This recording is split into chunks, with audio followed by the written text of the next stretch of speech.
Hallo, ich spreche Hi. hier mit Alice von der Young Caritas Wien und wir haben uns gedacht, es wäre doch mal spannend nachzufragen, wie in den unterschiedlichen europäischen Ländern denn die Corona-Situation erlebt wird. Und ich habe 10 Fragen an Alice.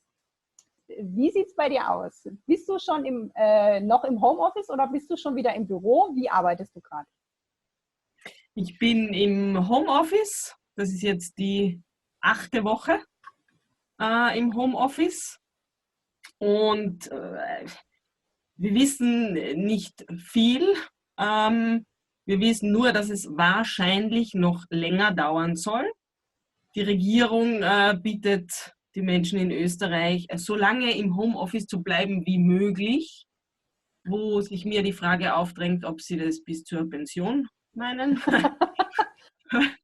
Wie möglich. Ja, aber derweil bin ich im Homeoffice. Was war denn deine schönste Erfahrung in der Zeit? War mehreres. Die, vor allem zu Beginn, die riesengroße Hilfsbereitschaft von Menschen untereinander. Dieses Zusammenhalten, wir gehen wieder Beispiel für meine Eltern einkaufen, oder am Anfang, wo die meisten Geschäfte noch geschlossen waren, wo bekommt man was her, wie kann man was anders machen. So dieser Zusammenhalt, das zu spüren, war schön. Auch sehr schön das Hinausgehen, mal aus der Wohnung rausgehen, irgendwo hinfahren, wo kein Mensch ist und ein bisschen im Wald spazieren gehen. Das war auch sehr schön. Wo steckt in der jetzigen Situation die Chance für Young Caritas drin?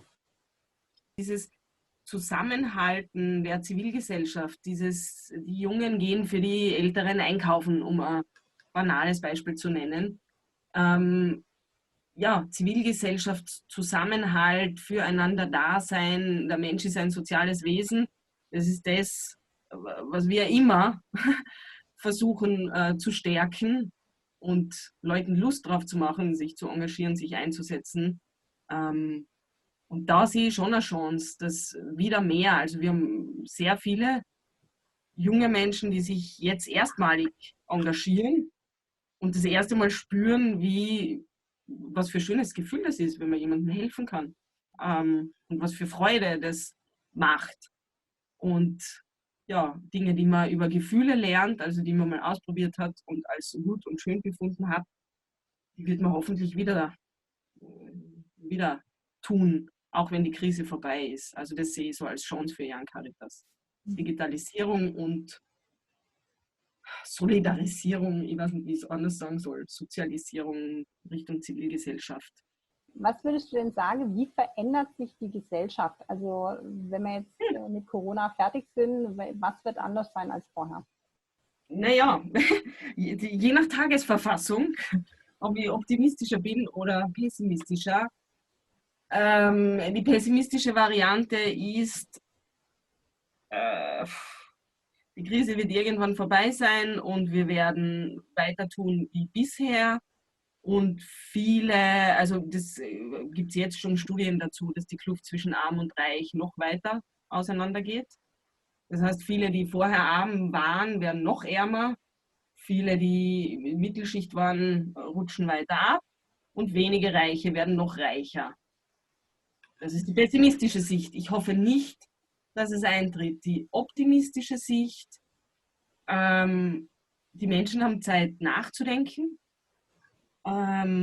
über so Dinge wie, muss sie jedes Wochenende um 40 € nach, keine Ahnung, Barcelona oder Rom fliegen? Ist es erforderlich? Über Netzwerke, die Zivilgesellschaft, Zusammenhalt der Zivilgesellschaft. Das wäre die Hoffnung, dass da was Positives übrig bleibt. Ja, so die Erinnerung, okay, wir haben gemeinsam diese Krise durchgestanden, wir haben gemeinsam geholfen und so weiter. Es wäre schön. Und schön, das wäre die absolute Traumvariante, wäre natürlich, wenn es zu einem Umdenken kommt, was unser Wachstums, ähm, manische Fixierung, ich weiß nicht, wie ich es anders bezeichnen soll, auf Wachstum, Wirtschaftswachstum meine ich natürlich, wenn wir da ein bisschen drüber nachdenken, ob das wirklich so ist und vielleicht doch noch einmal über bedingungsloses Grundeinkommen nachdenken und vielleicht doch noch mal über auch zum Beispiel die Auslagerung von Produktionen weit, weit weg, wo Arbeitskräfte sehr billig sind. Ist es wirklich so gut, darüber noch einmal nachzudenken? Wäre es vielleicht sinnvoll, manches doch lokal zu halten? Das wäre schön. Also wenn es dazu am Umdenken kommen würde, könnte, das wäre ein Traum.